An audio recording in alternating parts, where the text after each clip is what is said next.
Hello, and welcome to the fourth episode of the All the Stuff in Between show, a YouTube show about one person's perspective of living with muscular dystrophy. This as a disclaimer, any medical advice or advice about how to live should be, one should look or talk to a doctor or a medical professional. It's not a substitute for advice. Okay, and thanks for Alana's here with us again. Thanks for coming in. And James. And today's episode, we're going to talk about the role that assistive technology or adaptive technology can play with people with physical disabilities like muscular dystrophy. There are many different forms of muscular dystrophy, and the thing is, as our condition, which has no cure yet, gets progressively worse, we have to face some very difficult challenges of how to live independently, how to be safe as our condition gets worse, and it can be very daunting and upsetting mentally to deal with this. So assistive technology can play a role in helping maintain our ability to be independent, to do things that we would like to do, and also helps our safety.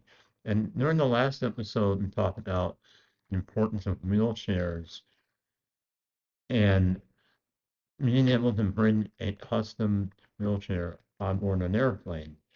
And the rules state at this point that you have to use an airline wheelchair and it's very dangerous. So a wheelchair that's customized to people's needs is part of assistive technology.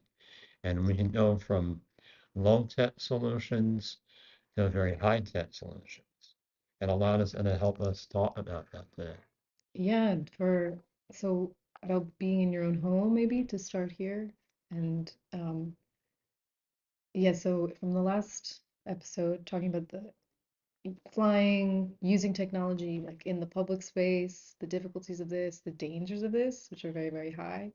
Um, and so through the Muscular Dystrophy Association, there are a lot of links, mainly about how you use, like, I guess people think about Amazon, Alexa, Google, things like this, and how this is integrated into the lives of people with disabilities, mainly to save time, right? That's the main thing, saving time, saving energy.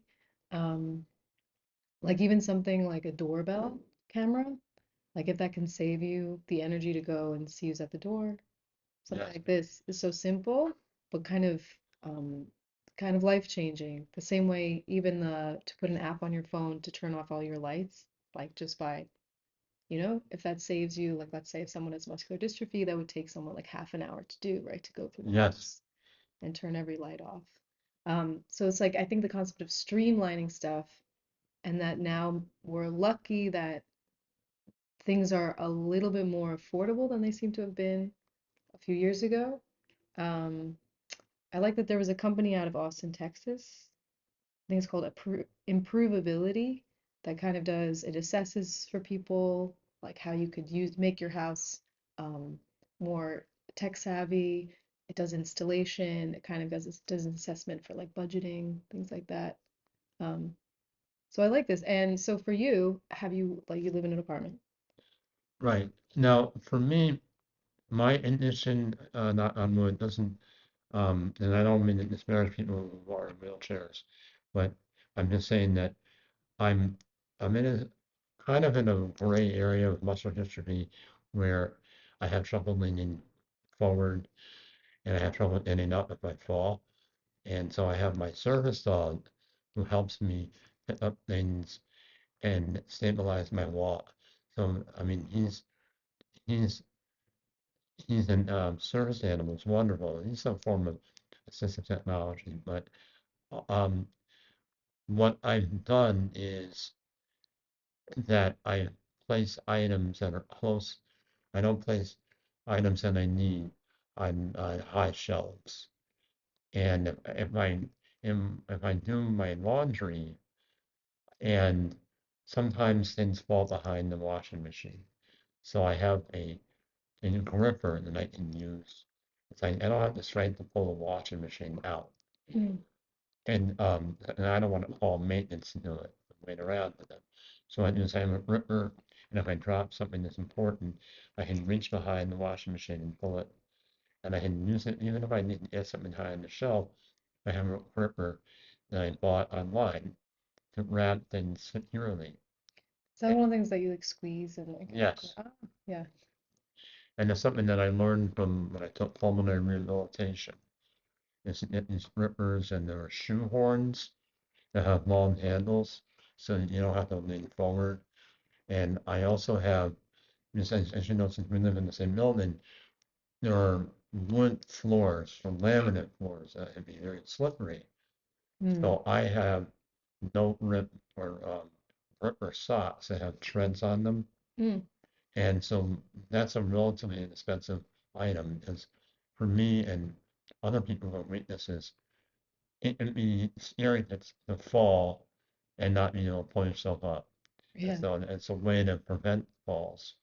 And also, I mean, technology has allowed me to put all my records on my phone, my health records, and important health information if I need an ambulance, like things I should not have done to me.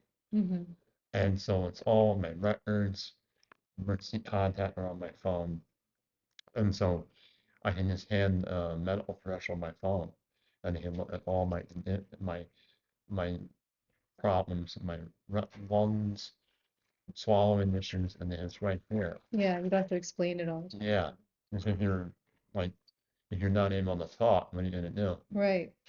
And then do you use like another big thing is like for shower, right? Do you have any like what I was looking up for, those kind of expensive. It's like $1,000 sometimes.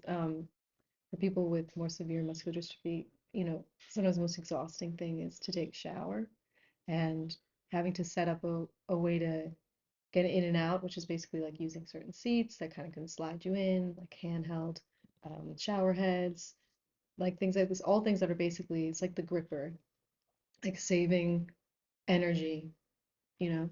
Yeah, I'm like what I do is I just hold on to I can I can hold on okay, as long as I'm careful and I know treasures there. Um, that's not an issue at this point. I may get there's a gripper that clamps onto the tub Mm, that you can use to hold on to get out. Because in an apartment building, you have to get a special exception made for them to put in a shower gripper. oh, Yeah, because um, it's in apartments they don't allow people to modify to make changes, so they have to talk to the leasing office to get a handlebar put in, really? and that would be an issue. But um, so if somebody lives in a home and have walk-in tubs with a door, Right. or they have seats that you can use, if you can't do that, place in the tub. Yeah. And I like the one where it's like you kind of Yeah. sit down outside of the tub and then it can slide you into the tub, Yes. which I thought was very clever. But they're also expensive from what I saw. So that's the other mm, um, thought I had about this was like in some ways there are things that are more affordable, right? About making an adaptive, let's say like an adaptive house. Um, like things you can get at Home Depot, Alexa maybe is like more affordable now. Um, but I mean, I don't know for you personally, or maybe people in the community where costs are an issue, or yeah. Yes, because and one thing that I had to deal with recently is that my neurologist, who I saw recently, said that I really benefit from an electrical stimulation device that goes on the right above the knees. Mm, It's like a cuff yeah, that's controlled from a cell phone or an iPad yeah, or any tablet. yeah. And what it does is that it helps lift each leg Mm, and improve strength and stability of walking. So I was tested with had our sales rep there and it said, okay, leave treasure as my service dog, have him sit down and then try walking by yourself. So I walked with more power in my legs. I can clear the ground without thinking about it, without worrying about tripping or Mm. stuffing my feet. There's a big difference. And you're wearing it all the time, or you I would need to wear it all the time. okay. But the problem is, as you were talking about cost, Yeah. insurance doesn't cover it because it's a new technology. Mm. And it would be, even with a financial hardship application, it would take, the whole package would be about 11,000. And then financial hardship, it would reduce the cost about 2,000. So it's still about 9,000. Right. And they check in both my Medicare and my Medigap, and they don't cover it. Yeah. And there's no grant money or any outside source for assistance. And they have this care credit card where you can make no interest installments, but I still couldn't do it because they would need to have it paid for in 2 years, not 5 years. So I can do it if it were a longer time to pay it. Right. Right. But so it, and I checked its local resources and there's no funding Yeah. for it. I mean, there's financial support for people in wheelchairs who maybe need to get um, wheelchairs that have already been used, and then they can fit it up, and it's a less expensive. But Right. even people who need what's called the Braun vans, which are minivans that are customized for people in wheelchairs, it's a lot of money Right. to have all the custom needs met, and it's out of pocket. And then there might be some grants, but it's still a lot of money. Yeah. Yeah. And I mean, that's like a public policy, I think, issue itself. Like I came across that there is something called the Assistive Technology Act, where then there's a nonprofit that was like started in 1997 that's supposed to be about getting assistive technology for the disability community more accessibly. Yes, And there is a theory, but I guess we live in a world of a lot of bureaucracy where not a theory, but like that every state has some sort of like federally funded assistive tech program. But like what you're saying, if there's a new technology that comes out, it's not integrated into that program for maybe right. a long time. People are still kind of left in the lurch of like, yeah, would you spend $11,000 right now to change your life? Or, and maybe in 15 years, that what you speak about for the stimulation, maybe that could be a part of something that's federally assisted by state, because the United States is supposed to have, each state has a set number of assistive technologies that you should be able to access affordably, in theory, from this nonprofit that was started in 1997. Right. So, yeah, I think about, yeah, we should probably do an episode about just costs. Like, Yes, you're right. Financial planning, cost. yeah, like We this can do this is what that. they That's a cost good idea. in America, especially, and I'd be curious like how other countries make things affordable, or, which I'm sure they do, especially if you have more open healthcare and accessible healthcare. Um, yeah, I think this is the major thing I see. Like when I was reading this, there was a couple of stories like for families, like one girl who's in a wheelchair, and one of the things she likes is she can keep everything on her phone. So if she drops her phone on the ground, she can't pick it up. She can voice activate it, and then that makes her family like a little bit more relaxed, that they can leave the house and know that it's okay. Like if she even if she dropped her phone, like she could um, solve the problem alone. And then the Yes. idea of like, but these are all, it takes a lot of support and money, to make sure that all these things can kind of align. And I think maybe that's what needs to be kind of brought to awareness more. You're right because it because it helps take it's very stressful for family members and loved ones to worry about leaving a disabled loved one, like someone with muscular dystrophy alone, Yeah. and to have these things can help our safety and our independence. And one thing you're mentioning cost is a device that somebody who has trouble, who is very weak or paralyzed or can't use type on a laptop or Mm. manipulate a laptop. There's a head tracking device where you can have your computer or tablet, you can activate and move the mouse through just rotating your head. Yeah. And like And there's a stick as well, like yes, like it acts like a mouse using a stick. and then it's just like you can go like this, you can tell it to click. Yeah. And somebody in my service dog training team who's paralyzed in a car accident, she is an artist and she found this technology, and I think it was a partnership, but it's a lot of money, but she can use her laptop to with this head tracking device. It looks like a blend of a headband and like clear eyeglasses Mm.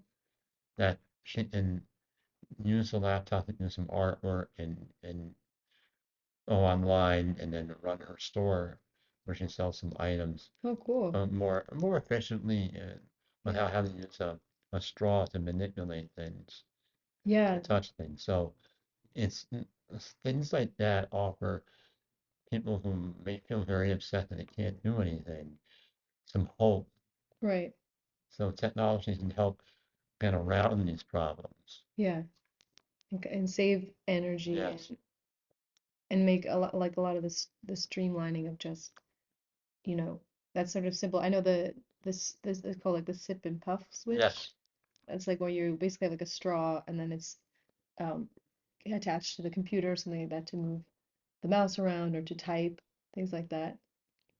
Yeah, I mean it's amazing what can be done, right? And where we're at now and integrating it more easily into people's lives and then just making it, I think, probably more affordable in this way, because I guess sometimes I think about, well, if it's happening, like imagine if you weren't in a place that was so technologically accessible, so to speak, you know?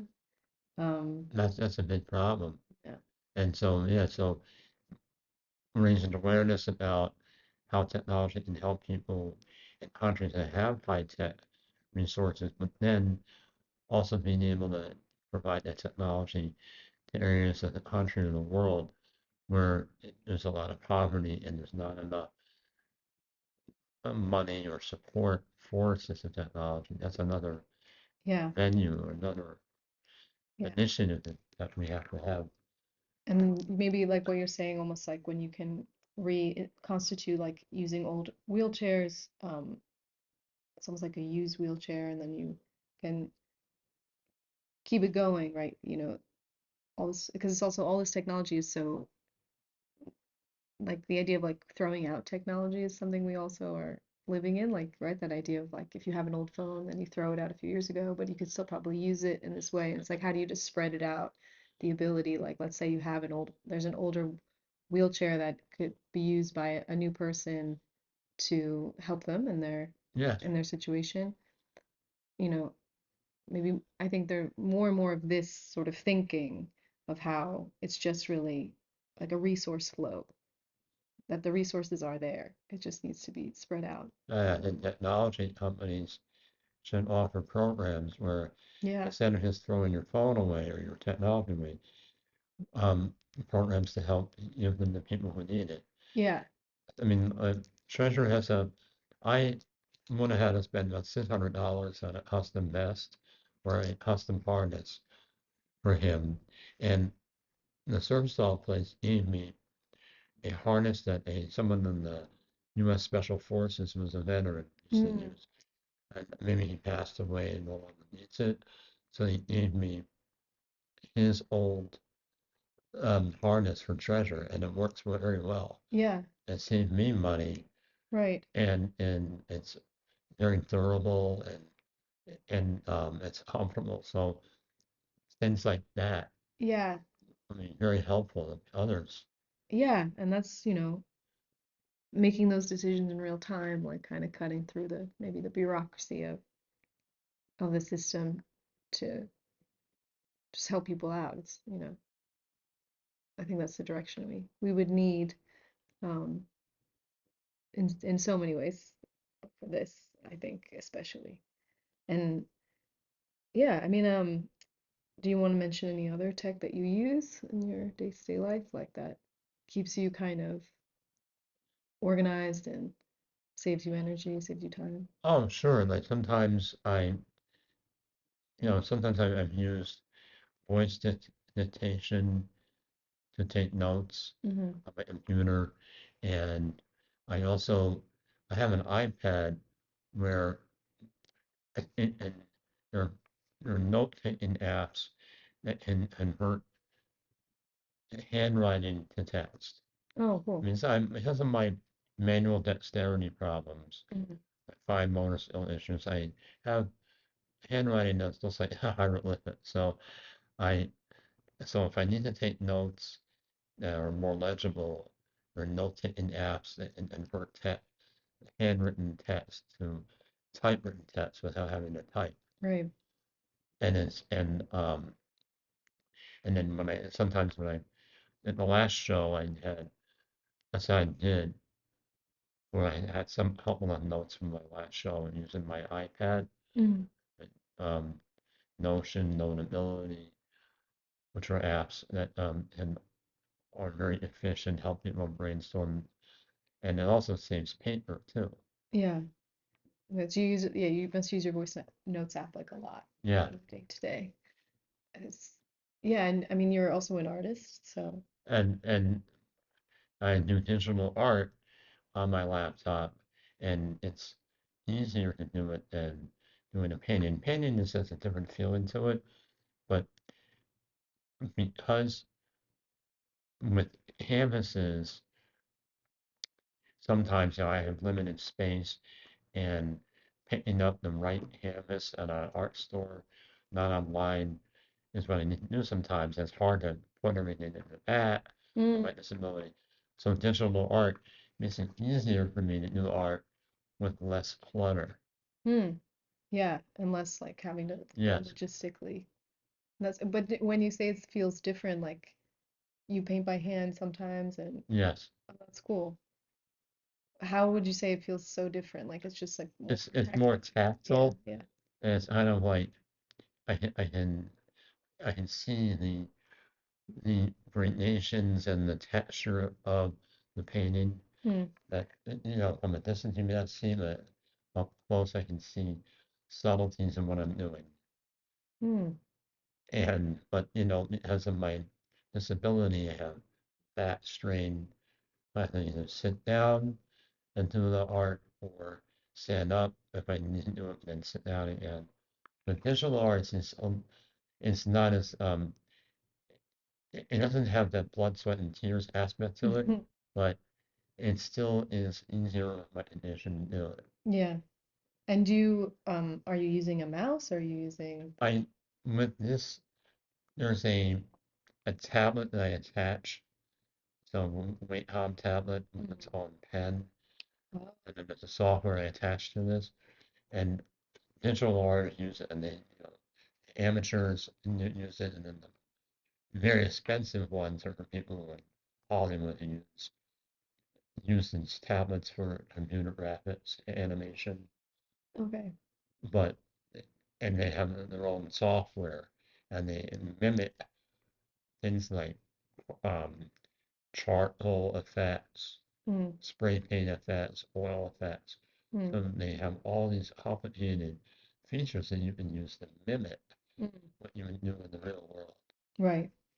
And it's being held, right? This Yes, like a pen on the yeah, wow. I mean, that's to me like assistive technology, right? For exactly. creative expression, which also can, you know, I think facilitate better maybe mental health for people. It's an outlet. Yeah, as an outlet for this, which is great, you know.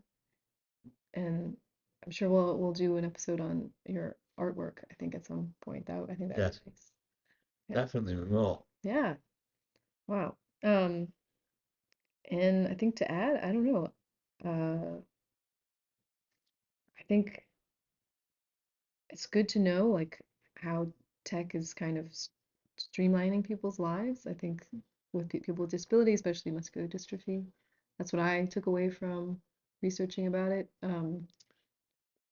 And also like maybe not taking for granted like the idea of going through a house and like turning off light switches and the time to do that, like the energy time and planning ahead. Like if it took you half an hour to do that, and then you save that time, that's like a life-changing Yeah, because situation. we have low stamina, Yeah. and people take for granted what seems like something you don't have to think about. When with muscular dystrophy, it takes a longer time to do everything. And Yeah. to save that and to not have to put as much energy into daily living Yeah. can help us mentally and then focus on other things. Yeah, and you get your time back. Um, and it's like what you said in the beginning of today, where because muscular dystrophy is a progressive um, situation, it's always like there's like a lot of adaptability that has to happen as things change with your body, as things, like something that might have been a bit like, okay, maybe 2 years ago, then you might have to adapt to a new situation then, right? Like if you didn't need like a shower chair and then you have to have a shower chair, like that kind of thought process and planning, which is what I think technology is definitely helping families and people with disability do, is, having more, I don't know if hope is the right word, but like relief to know that you can adapt, like that there are possibilities to adapt, and that if you have resources like that Texas company, um, more, obviously we need more like grants, things like this to get it available to people to adapt, because I think that's the nature, especially muscular dystrophies. Like you will always have to be adapting. Right, you have to think about it, and it's less upsetting. I mean, it is difficult to have a progressive illness or disease with no cure, but it can take the edge off of it, Yeah. and it can help planning. Yeah. And planning, and really, like you're saying, I like that word, because it's not going to be, may not be bells and whistles and exciting, but it can help people have some reassurance and safety. Yeah. Yeah. That, yeah, you don't have to be like, you don't have to be vulnerable, that there's a way to be in control and independence, and self-sovereignty is important, feeling like this is possible, and creating a better, like an easier world for that to exist in would be the goal and the mission. So Exactly. wow. Any last thoughts? Well, I want to thank Alanna for joining us. Last thoughts would be I will post some links about assistive technology once I edited this video. And these are these are use the term food for thought. And as we think about this, and this is a complicated issue, but muscular dystrophy is a complex illness in and of itself. So anything that we can do to make our lives better with adaptive technology, like adaptive clothing or orthotic devices helping us walk, anything that we can do and make a difference and make us feel more empowered and help us deal with, take the edge off one part of our situation and help us feel like we have more options in life and just being defined entirely by our disability. So I wanted to thank everybody for watching. Please like and subscribe, and we'll see you next time. New Year. Happy New Year, everyone.